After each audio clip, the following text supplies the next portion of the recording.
Hello, Harvested here. In today's video, I'm going to show you how to hide photos in gallery on your phone.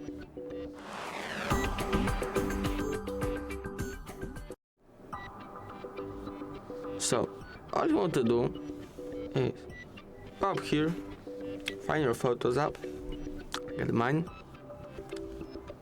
scroll all the way down here, collections, locked. Here we just our password here, and we just adding here some other photos, like here move,